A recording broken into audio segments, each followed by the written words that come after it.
It is common knowledge to those who ask for wisdom. The only people who truly received freedom, compared to just free range, from the Civil Rights Act was the people we now call Israelis. Please remember, they were barred from many areas of business, law, and other areas. They have undertaken America under the guise of civil rights discrimination and now are truly the rulers of this land. Case in point, those who are expressively off limits to any type of criticism are the true rulers. This is why they were marching arm in arm with blacks, not because they actually cared about your cause. If they did, they wouldn't have been slumlording you up until then and even today. The civil rights movement and perceived triumph was the cornerstone to the entrenchment of what we now see as dominance by the Israelis in finance, professional occupations, and every other mercantile guild they were once hampered from competing in. What if, I shudder the thought, but what if the so-called African Americans used laws that were written and passed at the behest of the Israelis to further their own cause in the international community to win their freedom? Let me explain. Everybody has heard of the Israeli 6-year discomfort in Europe during Adolf Hitler's Scourge of the Earth. Afterwards, there were many laws passed in Europe and abroad that forbade certain actions and thoughts when it pertained to the so-called Israeli people. One such law was actually authored by an Israeli, Ralph Lemke, for the United Nations General Assembly in 1943, in which the United States of America signed and ratified it along with 130 other nations into international law. This law is where the so-called African Americans have clear, present, and irrefutable proof to convict the American government of genocide. Yes, genocide, by the very laws it ratified to obey. Now, I know you guys want to hit the button, but hold up. Hold up. This is too important. Please hear me out. And at the end of it, if I'm crazy, tell me that I'm crazy. But if I make sense, don't say anything on it. But if I'm crazy, tell me that I'm crazy and tell me the reasons why. Here we go. According to Genocide Watch International Alliance to End Genocide, under What is Genocide? Now, this is Mr. Lemke's speech to the United Nations. Generally speaking, genocide does not necessarily mean the immediate destruction of a nation, except when accomplished by mass killings of all members of a nation. It is intended rather to signify a coordinated plan of different actions aimed at destruction of essential foundations of the life of national groups, with the aim of annihilating the groups themselves. The objectives of such a plan would be the disintegration of the political and social institutions, of culture, language, national feelings, religion, and the economic existence of national groups, and the destruction of the personal security, liberty, health, dignity, and even the lives of the individuals belonging to such groups. The crime of genocide should be recognized therein as a conspiracy to exterminate national, religious, and racial groups. The overt acts of such a conspiracy may consist of attacks against life, liberty, or poverty of members of such groups merely because of their affiliation with such groups. The formulation of the crime may be as follows. Quote, whoever, while participating in a conspiracy to destroy a national, racial, or religious group, undertakes an attack against life, liberty, or property of members of such group is guilty of the crime of genocide. Article 2. In the present convention, genocide means any of the following acts committed with intent to destroy, in whole or in part, a national, ethnic, racial, or religious group such as A. Killing members of a group includes direct killing and actions causing death. B. Causing seriously bodily or mental harm to members of the group, which inflicting trauma on members of the group through widespread torture, rape, sexual violence, force, or coerced use of drugs and mutilation. C.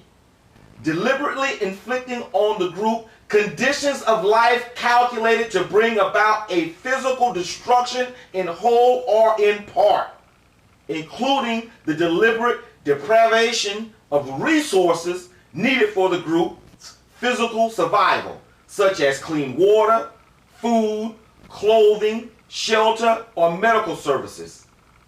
Deprivation of these means to sustain life can be imposed through confiscation of harvest, blockade of food stores, detentions in camps, forcible relocation, or expulsion into deserts.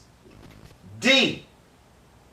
Imposing measures intended to prevent birth within the group, including involuntary sterilization, forced abortion, prohibition of marriage, and long-term separation of men and women intended to prevent procreation. E.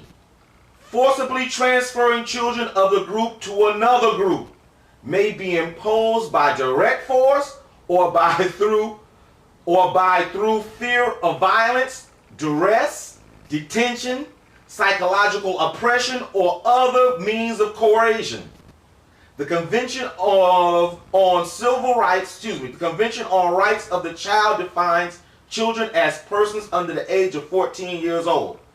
Man, how many of us have not seen the horror stories of DFACs going in and doing this and just ripping them kids? Article 3.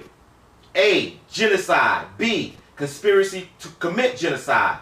C. Direct and public incitement to commit genocide. Lynch him. D. Attempt to commit genocide. E. Complicity in genocide. Man, think about it like this. Oh, we ain't done yet, but think about it like this.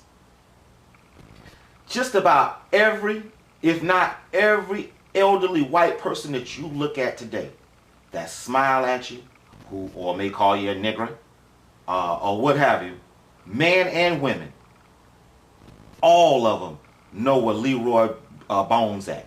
All of them was relieved when they put a Walmart over that mass grave, that they know what happened. Whether they did it or not, they know what happened. Whether through the talk of town, whether they were there, whether we see them on the picture, lighting their cigarettes on a burning corpse's body. They're still around, people. Those people, they're dying off, but those are the elderly people that we see today here in the South. Don't get it confused. Each and every one of them know where Lula Bay's children went at. You ever heard of gator bait? Man, no, gator baby. It will make you cry. Man, the wickedness these people did to us. But I regress. Let me continue. And that was the complacency part. They knew what was going on. Now, let me continue. Under key terms, the phrase in whole or in part. Quote, perpetrators need not intend to destroy the entire group. The destruction only of a part or a group, part of the group, such as its educational members or members living in one region, also is genocide. Most authorities require intent to destroy a substantial number of the group's members, mass murder. But an individual criminal may be guilty of genocide even if he kills only one person. Martin Luther King, Malcolm X, Edgar Mangers.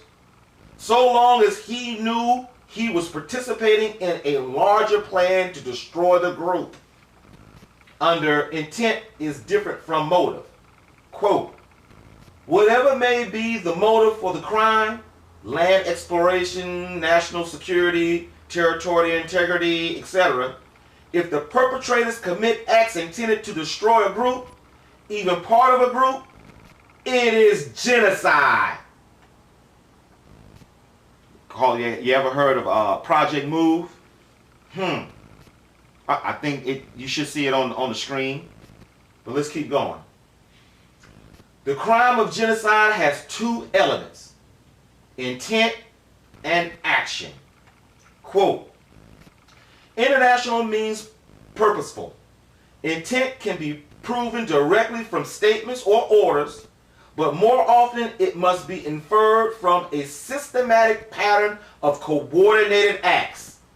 Wow! Have you ever heard of the Southern strategy?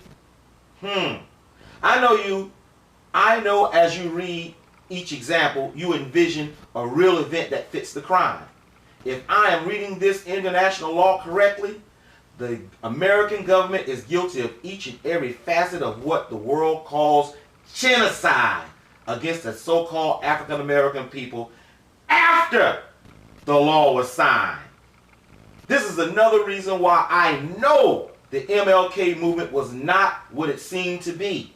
See, the government knew African Americans had them by the balls, as the world watched in horror as evidence.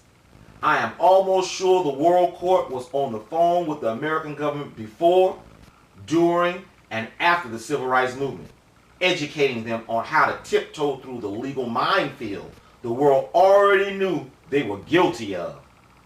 This is the big picture the white man saw on the horizon and made sure he nipped it in the bud in a manner that manipulated and pacified the jellyback black leaders into not even looking at this plausible option for emancipation. This is the end of part one. I got one more part for you. It's very short, but please hear it out. I think I just figured out how to put the links together, so it should be in the link underneath it. Okay? Thank you for listening to this part, though, but please look for the next one.